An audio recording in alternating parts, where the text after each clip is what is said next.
Okay, everyone. So I am back for part two, and now for part two, I am now going to be talk. I am actually now finally getting onto the Disney films. So, of course, Avengers of Sith was meant to be the true final Star Wars movie released in the saga. That was supposed to be the saga complete afterwards, like George Lucas intended. But then in 2012, the franchise got sold to Disney, who went and they butchered it. So yeah, they butchered George Lucas's vision. They decided to create unnecessary sequels to Return of the Jedi and basically make everything the original trilogy all pointless. But, however, enough about me complaining about them. Let's just get on with how I'd rank the films.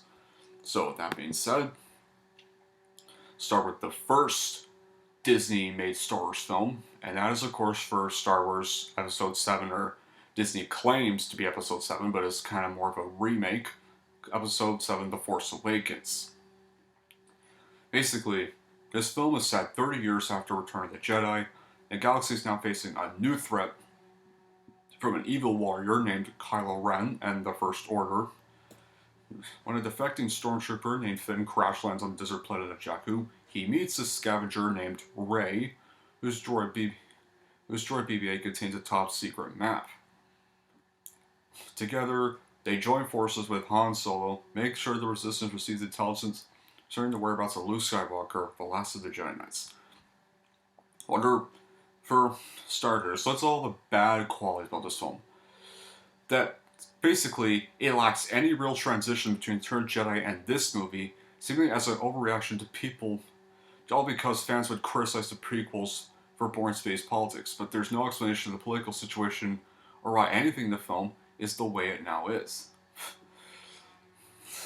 Those little several glaring potholes, like the Millennium Falcon, which the ship that destroyed the second Death Star is somehow sitting on a desolated planet for no reason, rather than being in the hands of the Collector.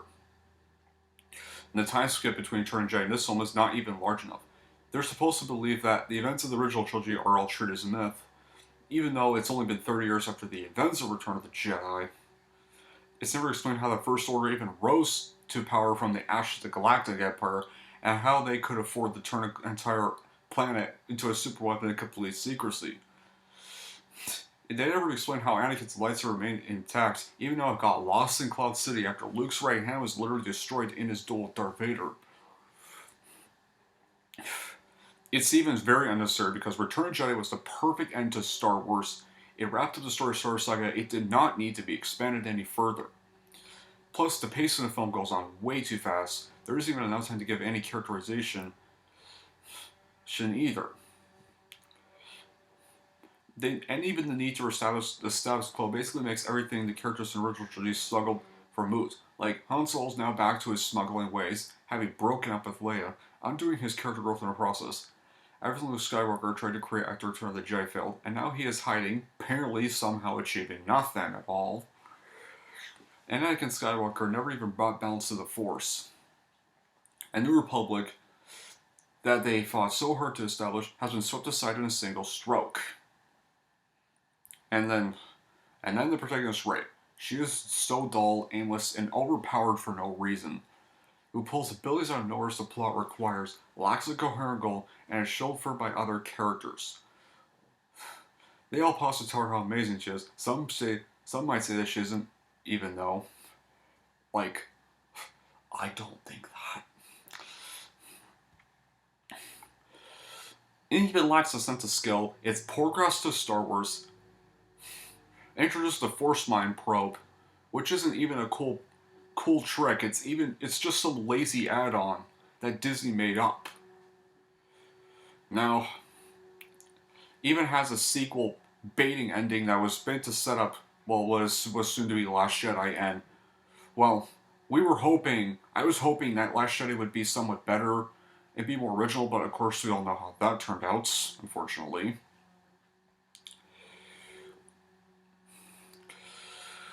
Now, but the good qualities, well, there's still some breathtaking visual effects, and they're a little better than the prequels visuals, so I'll at least admit that. BB-8 is somewhat kind of a cute character, still an amazing score from John Williams. Harrison Ford and Carrie Fisher still do give great performances. And Snoke is, well, is a menacing, memorable villain for what we could have saw, but until Ruin Johnson touched the trilogy. The final scene where Rey meets Luke Skywalker kind of looks pretty nice, but of course, unfortunately, we should have known what was going to happen afterwards. But the scene where Chewbacca is trying to put moves on a female resistance doctor seems to somewhat work and is legitimately charming. And some, of course, some well-directed and effective epic action scenes, but that's all I'm just going to explain. Now, I would rank I would rank it a 6 out of 10. It's probably the only decent of the sequel trilogy, even though I still don't like it, but it's the only one I don't mind. I don't hate it as much as the next two that would come after, but yeah, all in all, just moving on, but thankfully, not all the Disney stuff was terrible because, well, thankfully, we got my fifth favorite Star Wars film after this, and it was, of course, for Rogue One: A Star Wars Story. And it kind of should have been the only Star Wars film after Revenge of the Sith that really should have been made. Well, this one is basically a side story. It's set way before the events of A New Hope. They have about these group of unlikely heroes who go try to steal their plans for the Death Star, and which was basically setting up A New Hope in the process. Now, what I do love about this movie is the great acting from Felicity Jones and Diego Luna, and even some actors from both prequel and original trilogies reprising their roles too.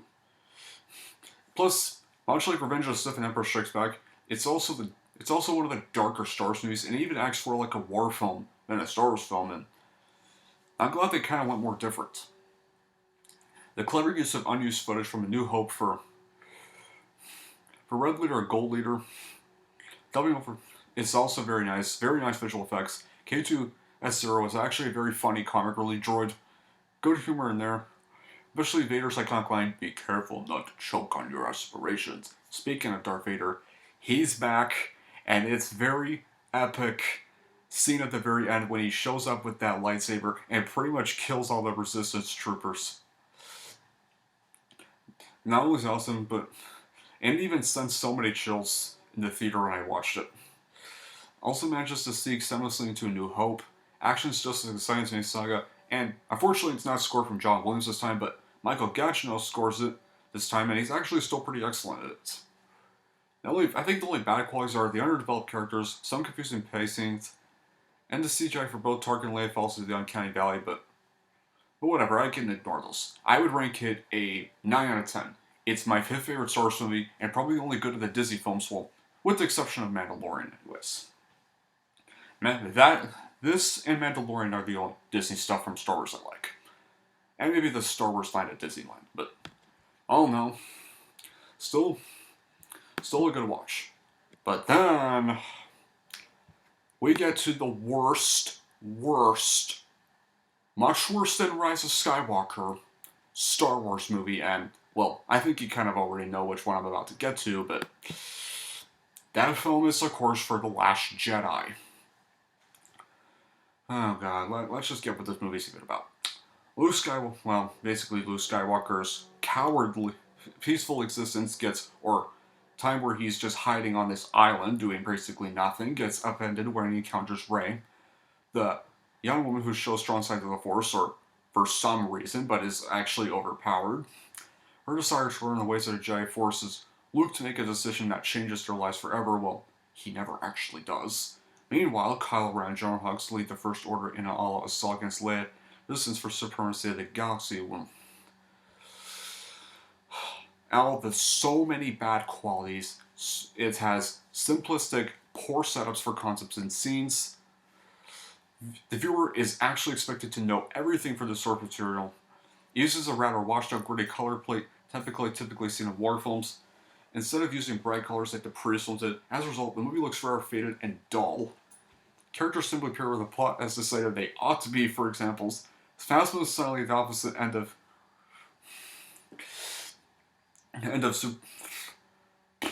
never mind that stuff. It cycles several plot pointed tropes from Empire Strikes Back and parts from Return of the Jedi. It feels more like a remake or a soft reboot of pretty much all the films in a reboot. several plot points that were set up in Force Awakens are ignored to get basically zero paid off, like Supreme Leader infamously getting killed off, all of a sudden with no backstory or even motives, Rey's parents being revealed to be drunk nobodies, Knights of Ren are literally absent and only mentioned by Luke, Finn somehow now knows how to fly spaceships, and Captain Phasma returns with no explanation for how he even survived being thrown into a trash compactor on a planet that was destroyed.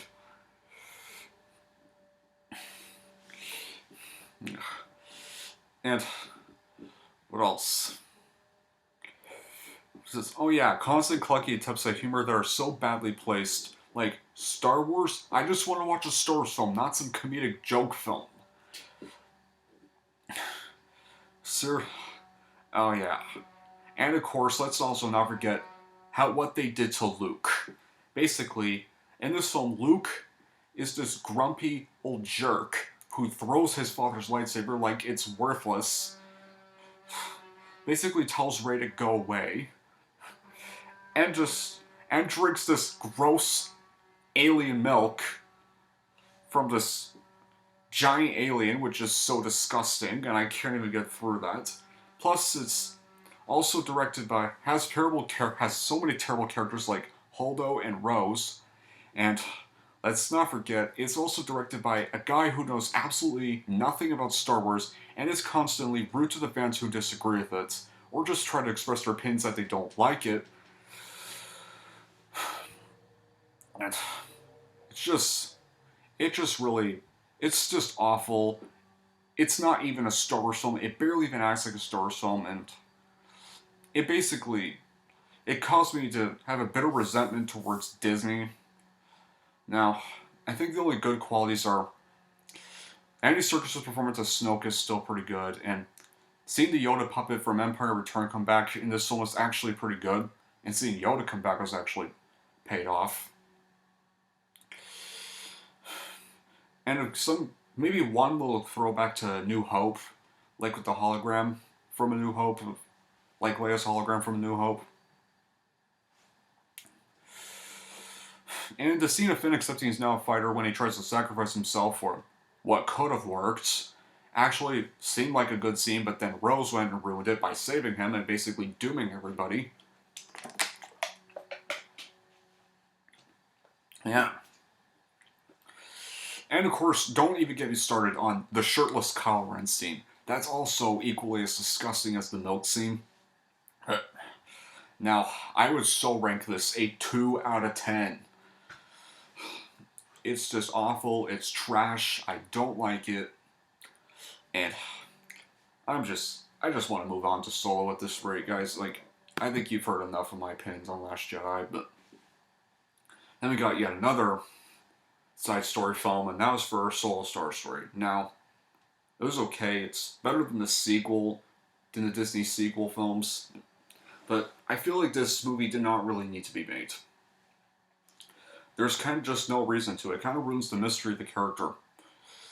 Well, it's about this young Han Solo adventure when he joins a group of galactic smugglers, including that 196-year-old Wookiee named Chewbacca. Well, I think we all know I'm into the gangster giant vows. The crew devises a daring plan to travel, go into the mining planet Kessel, and steal a batch of Valen Coxum, and even fashion Solo meets Lando Calrissian, the suave owner of the perfect vessel for a dangerous mission, and that would be, of course, the Millennium Falcon. Now, the good qualities, well, Donald Glover does a pretty good job as Lando Calrissian. Very epic and well done soundtrack by John Powell, with some themes from John Williams. The costume design is at least very faithful to the original trilogy. Despite the bad cinematography, special effects aren't too bad. Some of the action sequences are still cool from here to there. And the film finally does admit that Han did in fact shoot first. The idea of a Western set in Star Wars universe is a pretty good idea, but it is poorly executed. Though it would be definitely done better with The Mandalorian. The bad stuff. Well, the executive meddling, there's little character development, poor pacing, flat humor. Movie's narrative is unstructured. Overall outlines that plot points that are never explained well. What's supposed to do with the Falcon?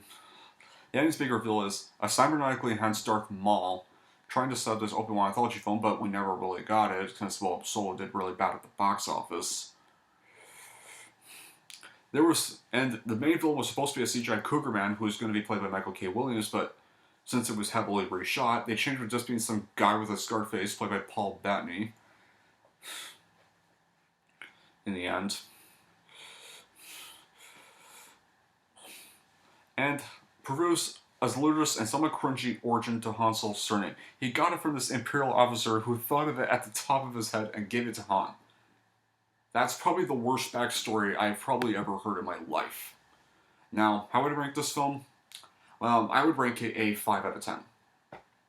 It's not as terrible as Last Jedi or Rise of Skywalker, but it's still just mediocre, really. It's just kind of lame. But then, of course, after that, we got the second worst Star Wars film, and that was Rise of Skywalker, but I already talked about that in my Angry Movie review. You can, go watch it. I'll post a link to it below, so thankfully, I don't have to talk about that film. So, yeah.